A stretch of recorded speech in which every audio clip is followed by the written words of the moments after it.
नमस्कार दोस्तों, मैं हूँ ज्योति मिश्रा, लेकर आई हूँ जर्नी विद ज्योति। मेरे इस कार्यक्रम में हमेशा नए-नए गेस्ट आते हैं और आज हमारे गेस्ट हैं गौरव मिश्रा, जो कि एनसीसी से हैं और जानते हैं इनकी जर्नी कैसी रही, इन्होंने कैसे शुरू किया और मिलते हैं गौरव मिश्रा जी से। गौरव जी नमस्कार, आपका बहुत-बहुत स्वागत है मेरे कार्यक्रम में। धन्यवाद मुझे यहाँ बुलाने के लिए। जी। सबसे पहले तो आप अपना छोटा-सा परिचय हमारे दर्शकों के लिए। जय हिंद एवरीवन, मेरा नाम है Gaurav Mishra. I am a proud author of NCC the untold story forwarded by Paramvir Chakra Yogendra Singh Yadav and colonel R K Sharma कीर्ति चक्र शौर्य चक्र एंड सेना मेडल। इस जो किताब की जर्नी है, इससे हमें बहुत कुछ सीखने को भी मिला है, जो मैं आप लोगों से आज शेयर करना चाहूँगा। तो शुरुआत चलिए वहाँ से करते हैं जहाँ से शुरू हुई। जानना चाहेंगे आपकी स्कूलिंग कहाँ से हुई? मेरी जो प्राथमिक शिक्षा है वो शहडोल जिले के ही सरस्वती हायर सेकेंडरी स्कूल से कंप्लीट हुई एंड उसके बाद मैंने पंडित शंभुनाथ शुक्ला यूनिवर्सिटी में बैचलर डिग्री के लिए अप्लाई किया इन मैथमेटिक्स एंड फिजिक्स। उसी दौरान मैंने एनसीसी ज्वाइन किया। अच्छा। जानना चाहेंगे ये एनसीसी में आने का आपके मन में कैसे विचार आया? कैसे आप एनसीसी की तरफ गए? एक्चुअली में हमारा एक फ्रेंड सर्कल था जिसमें हम सभी जो साथी थे वो बचपन से ही सेना में जाना चाहते थे। कई अभी सेना में हैं भी, हमारे कई साथी अग्निवीर के थ्रू अभी सेना में चले गए हैं। हमने स्कूलिंग तक स्काउटिंग भी की है और स्काउटिंग के बाद जब हमें यूनिवर्सिटी में एडमिशन लिया हमने, तो हमें पता चला कि एनसीसी जो है क्या है, एनसीसी की हिस्ट्री क्या है। हमने उसके बारे में थोड़ी पढ़ा और हमें इंटरेस्ट आया कि एक अच्छा सुनहरा अवसर हो सकता है हमारे लिए कि हम भारतीय सेना के प्रशिक्षण शिविरों में जाएं और उनसे हम ट्रेनिंग लें। तो इसीलिए हमने एनसीसी भर्ती दी और हम एनसीसी में भर्ती हुए। क्या बचपन से ही आपके अंदर वो डिसिप्लिन और लीडरशिप थी? हम जैसा कि मैंने आपको पहले ही बताया, हमारा जो फ्रेंड सर्कल था वो इंडियन आर्मी को ज़्यादा फॉलो करता रहा। तो हम बचपन से यही कोशिश करते रहे, यही प्रयास करते रहे कि हम उनका जो आचरण है वो अपने जीवन शैली में ढाल सकें। तो इसीलिए हमने जब स्काउटिंग भी ज्वाइन की थी, स्काउटिंग में भी हम कैंप्स करते रहे और हमारे जो और साथी थे वो जूनियर एनसीसी विंग में थे, जिसे हम जेडी कहते हैं, जूनियर डिवीजन एनसीसी का, जो कि 9th और 10th में लिया जाता है।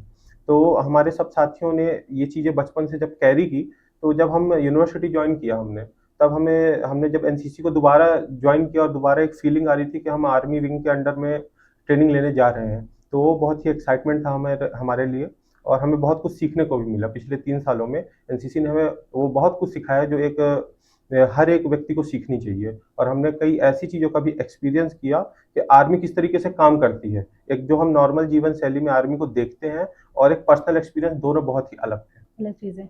अच्छा, बचपन में आपको कब लगा कि आप एनसीसी में जाना चाहेंगे, आपको जाना चाहिए?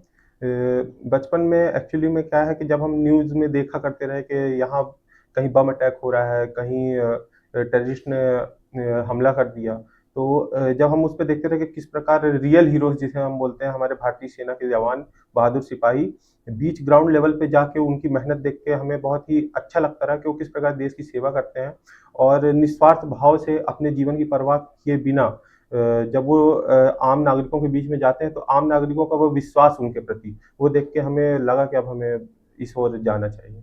और फैमिली का कैसा सपोर्ट रहा आपके एनसीसी में जाने में? फैमिली का हमारे हमेशा सपोर्ट रहा है। उन्होंने हमेशा यही कहा है कि आपको जो अच्छा लगे आप वो कर सकते हैं और फैमिली के सपोर्ट के कारण ही हम सभी इस फील्ड में आगे बढ़ पाए। चलिए, आप जानना चाहेंगे कि एनसीसी ने आपकी पर्सनैलिटी और आपकी सोच में क्या परिवर्तन लाया है? जब हमने एनसीसी ज्वाइन किया, मैंने और मेरा एक और साथी है, उसने भी एनसीसी, हमने दोनों ने साथ में ज्वाइन किया। तो सबसे पहले हमें एनसीसी की हिस्ट्री के बारे में बताया गया कि किस प्रकार एनसीसी आज़ादी से ही नहीं, आज़ादी के पहले से हमारे भारत देश में कार्य करती आ रही है। पहले एनसीसी को 3 भागों में डिवाइड किया गया था। ऑफिसर्स ट्रेनिंग कोर और फिर अंग्रेज़ों द्वारा ये दोनों को बनाया गया था। ये आपको विश्वास नहीं होगा ये सुन के कि नेताजी सुभाष चंद्र बोस, जो कि स्वतंत्रता संग्राम सेनानी थे तथा भारत को आज़ादी दिलवाने में उनका बहुत बड़ा योगदान रहा है। तो वो भी ऑफिसर्स ट्रेनिंग कोर का हिस्सा रहे हैं। जब कलकत्ता यूनिवर्सिटी में ऑफिसर्स ट्रेनिंग कोर की स्थापना की गई थी, उस समय ब्रिटिश साम्राज्य था हमारे भारत में, तब हमारे नेताजी सुभाष चंद्र बोस ने ऑफिसर्स ट्रेनिंग कोर ज्वाइन किया था। तो उन्होंने वहीं से उनका जो बेस बना, जो आगे चल के किसी को नहीं पता था वो बेस आगे चल के भारत को आज़ादी दिलाने में इतनी सहायता करेगा। तो एनसीसी के इतिहास से लेके हमने जब प्रशिक्षण प्राप्त किया एनसीसी के अन्य भागों में, तब हमें यह एहसास हुआ कि किस प्रकार से हमारी जीवन शैली में सुधार हो रहा है और हमारी जीवन शैली एक अनुशासनात्मक ढंग से आगे बढ़ रही है। बढ़ रही है। एनसीसी में कभी आपको कभी कोई चैलेंजिंग मोमेंट देखने को आया? एनसीसी बाहर से जैसी दिखती है वैसी एक्चुअली में है नहीं। बाहर से लोगों को लगता है कि यह वर्दी पहनने का एक मौका हो सकता है, लेकिन अंदर से इसका प्रशिक्षण उतना ही कठोर और सख्त होता है, जो कि आर्मी ऑफिसर्स द्वारा सिखाया जाता है। हमें वेपन ट्रेनिंग से लेके प्राथमिक उपचार भी इसमें सिखाया जाता है, तथा ग्राउंड की रफ ट्रेनिंग से लेके पढ़ाई तक के बारे में इसमें हमें बताया जाता है, जो कि हमारे लिए बहुत ही चैलेंजिंग होता है। ऐसा कोई एक्सपीरियंस जो आपको मोटिवेट करता हो? एनसीसी में जैसा कि आप सभी को ज्ञात है कि हम ऑथर्स भी हैं। मैं और मेरा जूनियर सार्जेंट राहुल सिंह परिहार, हमने मिलकर बुक भी लिखी साथ में। तो जब हमने वो बुक की शुरुआत की लिखने की, तब हमें कई चैलेंजेस फेस करने पड़े। और जब हमने धीरे-धीरे हमें पता चला कि एक कैडेट ऐसा भी था, सार्जेंट प्रताप सिंह, जो आज से लगभग 5 दशक पहले 1965 की वॉर में अपना योगदान दिया, जिससे उन्हें उस समय भारत के द्वितीय राष्ट्रपति डॉक्टर सर्वपल्ली राधाकृष्णन से अशोक चक्र क्लास 3 प्राप्त किया, जिसे आज हम शौर्य चक्र के नाम से जानते हैं। तो उन्हें उनकी जब हमने कहानी पढ़ी, तब हमें बहुत ही मोटिवेशन मिला, और हम उनकी कहानी से प्रेरित हुए कि एक जाबाज कैडेट अपने साथियों को किस प्रकार मोटिवेट करता है, और एक ऐसे दौर में जिस समय भारत नाम मात्र का देश बना था, उस दौर में जब दुश्मन हम पे हमला कर रहा था, हम बहुत ही प्रेशर में थे, किस प्रकार आम नागरिकों की सहायता की और एक सच्चे हीरो का कर्तव्य निभाया। अच्छा, आपने एक पुस्तक लिखी है जो कि बहुत बड़े लेवल पे पुरस्कृत है। तो ये पुस्तक लिखने का विचार आपके मन में कैसे आया और आपने कैसे लिखी? एक्चुअल में लगभग 1.5 साल पहले हम इस विषय पे जब हम इसे स्टार्ट कर रहे थे, तो हमें एक गज़ेट मिला, जो कि अक्सर जिन बड़े सेनानियों को अवार्ड दिया जाता है, तो उनके लिए भारत सरकार द्वारा उन्हें दिया जाता है। तो हमने ऑनलाइन वो गज़ेट को देखा, जो कि सार्जेंट प्रताप सिंह के लिए था। जब हमें पता चला कि वो भी एक एनसीसी कैडेट थे। धीरे-धीरे जब हमने उन पे रिसर्च की, और पंजाब गुरदासपुर के वो रहने वाले थे, और धीरे से हमें पता चला कि अभी 10th पंजाब बटालियन, जो कि पंजाब गुरदासपुर में स्थित है, पहले 7th पंजाब बटालियन उसे कहते थे। तो उनके बारे में जब हमने पढ़ा, तो हमने धीरे-धीरे यह एहसास हुआ कि किस प्रकार से एक जाबाजी एक हुनर आप में होता है, लेकिन आपको एक मंच की आवश्यकता होती है। मंच की आवश्यकता तो होती है। इसीलिए हमने फिर उसमें आगे रिसर्च की और आगे बढ़ पाए। तो किताब लिखना कैसा एक्सपीरियंस रहा आपको? पहले तो ऐसा नहीं था कि हम लिखेंगे ही, और ना हमें ऑथर कभी बनना था। लेकिन जब हमें पता चला कि एक ऐसे हीरो की कहानी लोगों तक नहीं पहुँच पाई है, तब हमने धीरे-धीरे उस पे लिखना स्टार्ट किया। अब हमें ये चैलेंजिंग था कि हिंदी भाषा के लोग तो पढ़ सकेंगे, लेकिन बाकी भाषा के लोग उसे कैसे पढ़ेंगे? तो हमने हिंदी तथा इंग्लिश दोनों भाषाओं में किताब का अनुवाद किया, तो दोनों भाषाओं में उनकी पूरी कहानी लिखी। जब हमने इस ये चल ही रहा था बुक का लिखने का, उसी दौरान DG NCC, director general NCC ने डीजी एनसीसी न्यू दिल्ली में प्रताप हॉल का इनॉग्रेशन किया, अच्छा। जो कि सभी कैडेट्स के लिए बहुत ही इंस्पायरिंग और मोटिवेशनल मूवमेंट था। आपकी ये जो पुस्तक है ये किस नाम से है? और अगर किसी को चाहिए तो वो कहाँ से प्राप्त करे? हमारी इस पुस्तक का नाम है एनसीसी द अनटोल्ड स्टोरी, जिसे फॉरवर्ड किया है देश के सेनानी परमवीर चक्र योगेंद्र सिंह यादव। वो पहले ऐसे सबसे यंग एज के सेनानी थे, जिन्हें मात्र 19 वर्ष की आयु में देश का सर्वोच्च वीरता पुरस्कार परमवीर चक्र प्राप्त हुआ था। तथा दूसरा फॉरवर्ड हमें प्राप्त हुआ है कर्नल आर के शर्मा का, जो जिन्हें राष्ट्रपति प्रतिभा पाटिल से कीर्ति चक्र, शौर्य चक्र और सेना मेडल एक ही दिन प्राप्त हुआ था। तो हम जब जबलपुर में सर आए, colonel R K Sharma sir, तो हमारा उनसे कांटेक्ट हुआ। उन्होंने हमें इनवाइट किया ब्रेकफास्ट पे, एंड चक्रा हाउस जो अलॉट होता है सिर्फ जिन्हें परमवीर चक्र, कीर्ति चक्र, शौर्य चक्र वगैरह मिलते हैं, तो वहाँ हमें बुलाया और उन्होंने हमें इंट्रोड्यूस किया अपनी पुस्तक से। उन्होंने अभी एक पुस्तक आई है सूरवीर, तो वो उस दौरान वो लिख ही रहे थे। जब उन्हें पता चला कि 2 यंग ऑथर्स मुझसे मिलने आए हैं, तो उन्होंने अपना आशीर्वाद हमें दिया और इस पुस्तक के बारे में पूछा। फिर हमें ग्रेनेडियर रेजिमेंटल सेंटर ले गए अपने साथ, और वहाँ हमारा भारत का इतिहास दिखाया। उस रेजिमेंटल सेंटर में आज से 200 साल पहले के भारतीय झंडे लहरा रहे थे, म्यूजियम में रखे हुए थे। हमें देख के उस समय बहुत गर्व हुआ, और इसी तरह परमवीर चक्र योगेंद्र सिंह यादव सर ने हमें इनवाइट किया अपने घर। तो हम गाजियाबाद न्यू दिल्ली गए थे उनके घर, तब उन्होंने भी अपनी परमवीर चक्र दिखाया उनके घर में और अपनी जर्नी बताई। तो वो हम सभी के लिए बहुत ही अच्छा मोमेंट था, जो कि हमें बहुत ही आज तक मोटिवेट करता है। और हमारे जो साथी अभी हमें देख रहे हैं, मैं उनको भी यही सलाह देना चाहूँगा कि भारतीय सेना हमेशा देश की सेवा कर रही है। आप में से भी जितने यंग लोग हैं, वो भारतीय सेना में जाने का ज़रूर प्रयास करें। चलिए, आप जानना चाहेंगे कि आपकी ये जो पुस्तक है, अगर किसी को चाहिए, वो कहाँ से प्राप्त करें? हमारी ये पुस्तक हर online platform Flipkart, Amazon, Google सभी पे अवेलेबल है। यदि किसी भी साथी को वो पुस्तक लेनी हो और हुँ। पढ़ना चाहता हो, तो वह ऑनलाइन प्लेटफॉर्म से ऑर्डर कर सकता है।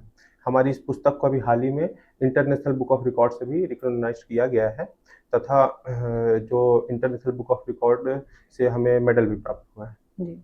ऐसा कोई एक्सपीरियंस जो आपको मोटिवेट करता हुआ आया है, जो आप शेयर करना चाहें लोगों से? जैसा कि हमने बताया कि जब हम पढ़ रहे थे कि university corps, university training corps, university officers training corps सन 1948 में एनसीसी में बदली गई और राष्ट्रीय कैडेट कोर का जन्म हुआ।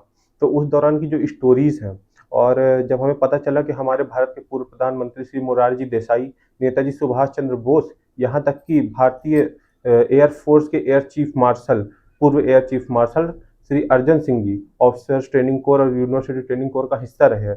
तो उनकी स्टोरी पर पढ़ के वो मूवमेंट हमारे लिए बहुत ही मोटिवेटेड रहा है, जो हमें आज तक इंस्पायर करता है। अच्छा, जो आपने पुस्तक लिखी है, उस पुस्तक से लोगों को क्या सीखने को मिलेगा? इस जो यह पुस्तक है, ये बेसिकली एक बायोग्राफी भी कह सकते हैं और एक हिस्ट्री से रिलेटेड बुक भी से कह सकते हैं। इस पुस्तक में इसका नाम एनसीसी द अनटोल्ड स्टोरी हमने इसलिए रखा क्योंकि जो सार्जेंट प्रताप सिंह की कहानी है, वह एक अनकही कहानी कह सकते हैं उसे। वो हुई तो वास्तविक घटना है, वह एक तथ्य है, लेकिन लोगों के सामने नहीं आ पाई। तो इस पुस्तक के माध्यम से हम उस कहानी को लोगों तक पहुँचाने का प्रयास किया, एनसीसी कैडेट्स तक पहुँचाने का प्रयास किया, जिससे लोग उस दौर की कहानी को जाने कि एनसीसी कैडेट किस प्रकार भारतीय सेना के साथ कंधा से कंधा मिलाकर आगे बढ़े रहे। तो इस विषय में हमने लिखा है। ये एनसीसी जो है, एनसीसी में आने से लाइफ में कौन-कौन सी स्किल है जो अपनी पर्सनैलिटी और लाइफ और अपने विचारों में इम्प्रूव होती? क्यों लोगों को जॉइन करना चाहिए एनसीसी? एनसीसी जिसे हम राष्ट्रीय कैडेट कोर कहते हैं, भारत का एक ऐसा सबसे युवा छात्र संगठन है और सबसे विशाल छात्र संगठन है, जो युवाओं में अनुशासन तथा देशभक्ति की भावना को बढ़ाने में मदद करता है। इसमें जो भी बच्चा एक सिविलियन है, वो एनसीसी जॉइन करता है, तो उससे वो एटमॉस्फियर मिलता है जिसमें आस-पास आर्मी ऑफिसर्स और उनके सीनियर कैडेट्स जो उस माहौल में ढल चुके हैं। उस माहौल में वो बच्चा जब जाता है, तो उसे पता चलता है कि देश में असली चीज़ें क्या है, क्या मेहनत है, क्या संघर्ष है। तो एनसीसी एक छात्र के जीवन को एक अनुशासित जीवन में बदलने का एक बेहतर कदम। आप जानना चाहेंगे परमवीर चक्र मिला जिनको योगेंद्र यादव सर जी, उनसे मिलने का अनुभव कैसा रहा आपका? जब हमने सबसे पहले ये बुक कंप्लीट की, तो हमने पहले सर से मेल के थ्रू कॉन्टैक्ट किया कि सर हमें आपका फॉरवर्ड चाहिए हुँ, एंड सर प्लीज़ आप इस बुक को रीड करिए, एनालिसिस करिए और फिर बताइए कि क्या इसमें हम और कर सकते हैं। तो हुँ। उन्होंने बुक पढ़ी और उन्होंने बोला बहुत ही अच्छी बुक है और वो उन्होंने अपना आशीर्वाद दिया और कहा कि ऐसे लोगों की कहानियाँ लोगों तक पहुँचनी चाहिए और आप लोगों का यह कार्य बहुत सराहनीय है। जब उन्होंने ऐसा कहा तो हम लोगों का जो कॉन्फिडेंस लेवल है वो बहुत ही हाई हो गया था। इसके बाद जब उन्होंने लॉन्च किया, हमने उन्हें इनवाइट भी करने का प्रयास किया, लेकिन कुछ कारणों की वजह से वो आ नहीं पाए। तो उन्होंने बोला कि आप लोग दिल्ली आके आप मुझसे मिलें। तो जब हम यहाँ से गए न्यू दिल्ली, गाज़ियाबाद उनके घर गए, उन्होंने बुलाया, बिठाया और अपनी स्टोरी शेयर की कि किस प्रकार जब वो मात्र 19 वर्ष की आयु में थे और कारगिल युद्ध चल रहा था, तो किस प्रकार पाकिस्तानी सेना से लड़ते हुए पाकिस्तान से लड़ते हुए जवानों का क्या जोश था और किस कॉन्फिडेंस लेवल से वो काम कर रहे थे। और उन्होंने कई दास्ताँ ऐसी भी शेयर की किस प्रकार कई जवान धरती के लिए मर मिट गए लेकिन अपने भारत की ज़मीन उनके हवाले नहीं की। तो हमारा जो एक्सपीरियंस था उनके आशीर्वाद से हमें हमारी बुक को सक्सेस भी मिली और बहुत ही अच्छा भी लगा।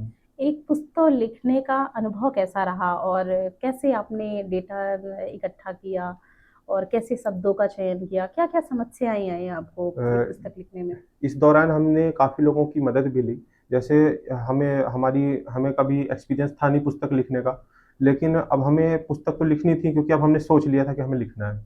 तो सबसे पहले था मटेरियल हम कैसे इकट्ठा करें। तो जब हमने 10th Punjab battalion NCC Gurdaspur में संपर्क किया, वहाँ के एनसीसी कैडेट्स से हमने बात की, तो उनके पास भी ज़्यादा डेटा नहीं था। नहीं था। उन्होंने कहा कि हम भी प्रोसेसिंग फेज़ में हैं, हम भी उनके बारे में ढूँढ रहे हैं क्योंकि बात है 1965 की। लगभग आज से उस बात को 50 साल बीत चुके हैं। रिकॉर्ड नहीं थे और ज़्यादा रिकॉर्ड कुछ। नहीं थे और ज़्यादा रिकॉर्ड्स मिट चुके थे। बिट तो उन्होंने बोला कि हम फिर भी प्रयास करेंगे। उन्होंने उनके फैमिली तक पहुँचने का भी प्रयास किया कि आज सार्जेंट प्रताप सिंह की फैमिली कहाँ है। तो वहाँ के जो स्थानीय निवासी पंजाब गुरदासपुर के, तो उन्होंने यह बताया कि उनकी फैमिली यहाँ थी, लेकिन जब उन्हें परमवीर चक्र मिला तो एक सैड पार्ट इस कहानी का ये भी है कि अशोक चक्र मिलने के बाद सार्जेंट प्रताप को लोग भूल गए, क्योंकि उस समय हमारा भारत बहुत कठिनाइयों के दौर से गुजर रहा था। नए नए हीरोज आ भी रहे थे, उभर कर कुर्बानियां सामने दे आ रहे रहे थे थे, और साइलेंटली चले जा रहे थे। चले जा रहे थे। तो उनका फैमिली बाद में बहुत अति गरीबी से गुजरा तथा बहुत ही संघर्ष वाली जिंदगी थी उनकी। इसीलिए हम चाहते थे कि उनकी कहानी ये पहुंचे, तो हमने और रिसर्च की। तब उनके वाइफ का नाम, उनके बच्चों का नाम हमारे सामने आया, जो कि हमने बुक में डाला है, जो कि अभी कहीं ऑनलाइन अवेलेबल नहीं है। फिर हमने जब धीरे धीरे और चीजें पता की, तो हमें पता चला कि सार्जेंट प्रताप सिंह अकेले नहीं थे, उनके साथ 59 एनसीसी कैडेट्स भी थे, जिन्होंने इस ऑपरेशन में उनका योगदान दिया था। और इस पार्ट को जब हमने एनसीसी में डाला और कई लोगों ने इसे रीड किया, तो उन्हें बहुत अच्छा लगा और उन्होंने इसकी बहुत तारीफ की कि एक ऐसा हीरो भी था हमारे एनसीसी में। बहुत सारी चीज़ें, बहुत सारे ऐसे लोग होते हैं जो बहुत अच्छा काम करते हैं, बहुत सारे पुरस्कार से सम्मानित होते हैं और बाद में वो गुमनामी के अंधेरे में गुमनाम हो चले जाता है, जाते हैं और लोग उनको नहीं नहीं जानते। जानते, कुछ समय बाद वो भूल जाते भूल हैं। जाते। चलिए जानेंगे आपकी फैमिली लाइफ, आप लोग कितने भाई बहन हैं? बेसिकली हम 3 भाई-बहन हैं, मेरा एक छोटा भाई और एक छोटी बहन है। और हमारे फैमिली में भी मेरा जो छोटा भाई है, वो भी अभी आर्मी में जाने की तैयारी कर रहा है। और हमारे कई साथी हैं, जैसे कि मैंने आपको पहले बताया, मैं अपनी बात पूरी करना चाहूँगा। हमारे अभी साथ के 15 कैडेट्स अग्निवीर में चयनित हुए और कई अन्य सिक्योरिटी सर्विसेज में। उनका वो जुनून सेना में जाने का, हमारे एनसीसी में 106 की नफरी है और हमारे 106 में से 106 कैडेट प्रयास करते हैं कि हम सेना में जाएं, लेकिन कई कारणों से कुछ का सपना रह जाता है। लेकिन कई जो वहाँ पहुँचते हैं और वहाँ का वर्चुअल रियलिटी का एक्सपीरियंस हमें शेयर करते हैं, तो वो सुन के हमारे पूरे कैडेट मोटिवेटेड होते हैं और सेना में जाने के लिए हमेशा उत्सुक भी रहते हैं। और कुछ चीज़ें वहाँ का सेना में जाने के लिए मेडिकल फिट होना कितना ज़रूरी है? आपको शारीरिक रूप से तैयार होना कितना ज़रूरी है? सेना में जाने के लिए बेसिकली कुछ टिप्स मैं आपको बताना चाहूँगा। सेना में सबसे फर्स्ट ध्यान दिया जाता है आपकी हाइट। आपकी हाइट, जैसे हम एनसीसी में जाते हैं तो हमें एनसीसी के दौरान 175 सेंटीमीटर कंपल्सरी है। लेकिन आर्मी में विशेष मायनों में कई जगह इसमें छूट दी जाती है। असम साइड के लोगों की हाइट कम होती है, तो वहाँ 160-165 सेंटीमीटर के लोगों को भी सेना में भर्ती किया जाता है। अच्छा, वहाँ के लोगों के लिए स्पेशल छूट स्पेशल होती है? छूट होती है। अच्छा। और बेसिकली नौकनी नहीं होनी चाहिए कैडेट में। कोई भी अगर बच्चा आ रहा है तो उसके दोनों जो घुटने हैं वो जुड़े हुए आपस में नहीं होने चाहिए। दूसरा जो चेक किया जाता है बेसिकली वो फ्लैट फुट चेक किया जाता है। ये एनसीसी भर्ती में भी चेक होता है और आर्मी भर्ती में भी चेक होता है। फ्लैट फुट में कि आपके जो पैर के जो तलवे हैं वो बिल्कुल फ्लैट नहीं होने चाहिए। अच्छा, बिल्कुल ऐसे फ्लैट बिल्कुल नहीं होने। फ्लैट, ऐसे ज्यादातर लोगों को रहते हैं, तो उन्हें ज्यादातर कम मार्क्स देकर डिस्क्वालीफाई कर दिया हाँ, जाता है, बहुत सारी छोटी-छोटी चीज़ों के चीजों कारण के वहाँ पे कारण वहाँ डिस्क्वालीफाइड हो जाते डिस्क्वालीफाइड। हैं। और दूसरा जो हमारे ये दोनों हाथ हैं, इसको ऐसे जोड़ा जाता है और ये जो गैप दिख रहा है ना, कई लोगों के हाथ ऐसे जुड़े हुए होते हैं। खान सर का वीडियो मैंने कई बार जी देखा जी है और खान बिल्कुल। सर ने ये बार-बार अपने वीडियो में बोला कहा है है, कि कहा मुझे है। हाथ की थोड़ी-सी प्रॉब्लम थोड़ी के सी कारण प्रॉब्लम, क्योंकि नहीं जा पाए। इसलिए ऐसा किया जाता है क्योंकि आर्मी में बेसिकली उन लोगों को लिया जाता है कि जिन पे हम कम मेहनत करके ज्यादा रिजल्ट पा सकें। ज़्यादा क्योंकि जंग का कोई भरोसा नहीं है कि कब किस चीज़ अभ्यास के से क्या दौरान बहा गया पसीना हमारा खून बचा ले जंग में, उसका कुछ पता नहीं है। बिल्कुल। इसीलिए सेना में सब छोटी छोटी बातों का बहुत ही ध्यान रखा जाता है। अगर कोई एनसीसी में है, एनसीसी के बाद अगर वो सेना में जा रहा है, वो पूरी तरह से प्रिपेयर होके, परिपक्व होके ही वहाँ पे जा रहा है ना? जी पूरी तरह से वहाँ पे तैयार कर दिया जी जाता है आपको शारीरिक भी, मेंटली भी, हर तरीके से। जी। बेसिकली मैं आपको कुछ चीज़ें ये बताना चाहूँगा कि एनसीसी के थ्रू हम आर्मी में कैसे जा सकते हैं। बेसिकली सब जो सोचते होंगे कि एनसीसी सिर्फ ज्वाइन करने से हमें प्रशिक्षण का मौका मिलता है, ऐसा नहीं है। एनसीसी से आप डायरेक्ट एसएसबी इंटरव्यू दे सकते हैं, जो कि आप अगर एनडीए एस्पिरेंट्स है, सीडीएस एस्पिरेंट्स है और आपका अटेम्प्ट खत्म हो गया है, लेकिन अगर आपने एनसीसी की हुई है और एनसीसी सर्टिफिकेट में आपकी अल्फा ग्रेडिंग है, ब्रावो ग्रेडिंग है और ग्रेजुएशन में कुछ अच्छे मार्क्स हैं, तो उनका टोटल होकर आपको इंटरव्यू का कॉल आता है, जिसके थ्रू आप डायरेक्ट एसएसबी देने जा सकते हैं। 100 रिजर्व सीट इंडियन आर्मी के द्वारा हर साल एनसीसी कैडेट्स के लिए प्रोवाइड की जाती है, लेकिन अनफॉर्चुनेटली हर साल 18 सीट्स कवर होती है, बाकी 80 सीट खाली जाती हैं, क्योंकि बहुत ही माइनर माइनर चीज़ों को वहाँ सिलेक्शन किया जाता है और उसका प्रोसीजर बहुत ही कठिन होता है। बहुत ही कठिन है। कुछ बच्चे मेडिकल में अनफिट हो जाते अनफिट हैं हो जिसके जाते हैं। कारण वो वहाँ तक नहीं जा पाते। जी। एनसीसी ने आपको कौन-कौन सी स्किल सिखाई है? एनसीसी ने हमें कई सारी स्किल्स सीखने में मदद की है। हमारे जो एनसीसी है उसमें बेसिकली 3 राइफल हमें सिखाई जाती हैं, .22 rifle, INSAS rifle and ultra Dulux rifle तो हमें सिखाई जाती है। जो हमारी इंसास राइफ़ल है उसका जो बोर होता है 5.56 की होती है वो, तथा जो हमारी .22 राइफ़ल है उसका बोर 0.22 ही होता है। और इनके जो राइफ़ल की जानकारी ये हमें कैंप में जब फायरिंग होती है, तो उसमें मदद करती है, तथा अचानक अगर हमें कहीं अपनी सेवा देने का मौका मिला और रेस्क्यू करने का मौका मिला, तो वहाँ भी हमें ये स्किल्स काम आती हैं। और या दूसरी स्किल हमें सिखाई गई है एनसीसी में, जो कि है प्राथमिक उपचार। हमें फर्स्ट एड का नॉलेज पूरा है कि साँप काटने से लेके एक घायल व्यक्ति बहुत बुरी हालत में भी हो तो भी हम उसे रेस्क्यू कर सकते हैं। प्राथमिक उपचार जी, का पूरा आइडिया है आप जी। लोगों को। आज के युवाओं के लिए आप क्या संदेश देना चाहेंगे? आज के युवाओं को मैं यही संदेश देना चाहता हूँ कि जब तक आप मंच पे आके काम नहीं करेंगे, तब तक आपको आपकी काबिलियत खुद नहीं पता चलेगी। यदि हम भी बाहर निकल के इस फ़ील्ड में नहीं गए होते, बुक नहीं लिखी होती, दिल्ली नहीं गए होते, तो हमें भी चीज़ें पता नहीं चलती कि हम में क्या टैलेंट है, क्या टैलेंट छुपा हुआ है। इसीलिए मैं सबको यही सलाह देना चाहूँगा कि देश के लिए कुछ करना है, तो पहले आप अपने लिए कुछ करिए। ये मायने नहीं रखता कि आप बहुत छोटी-सी जगह से छोटी हैं, जगह से आपको हैं या वहाँ से कहीं से निकलना भी हैं। पड़ेगा और कुछ क्योंकि जब काम हम करना पड़ेगा। परमवीर चक्रवर्ती सिंह यादव सर के पास भी बैठे हुए थे, तो उन्होंने भी बताया कि वो भी बहुत ही एक गाँव से आते थे, किसान के बेटे थे। लेकिन जंग किसान के बेटे से लेके सेना में सिपाही तक, उन्होंने बस एक ही चीज़ की, उन्होंने मैदान छोड़ के नहीं भागे। चाहे वो ज़िंदगी का मैदान हो, चाहे वो जंग का मैदान हो। हमें हमेशा कार्य करते रहना चाहिए और आगे बढ़ते रहना चाहिए। तो आज हमारे साथ थे गौरव मिश्रा। मिलकर जाने आज इनकी जर्नी, इनकी एनसीसी जर्नी के बारे में, इन्होंने कैसे शुरुआत करी और कैसे एक नॉर्मल इंसान से किताब लिखने तक की जर्नी, उनका स्ट्रगल आज हम उनसे देखें। बहुत कुछ आपको उनसे सीखने को मिलेगा और आपके आसपास भी अगर कोई ऐसे लोग हैं जिनकी जर्नी लोगों को देखना चाहिए, लोग सीख पाएंगे, तो बिल्कुल आप मुझसे कांटेक्ट करिए और मैं उनकी जर्नी लेकर के आऊँगी जर्नी विद ज्योति में। अगर मेरा वीडियो आप सभी को पसंद आता है तो आप लाइक, शेयर और सब्सक्राइब करें। Thank you so much for watching. मिलते हैं।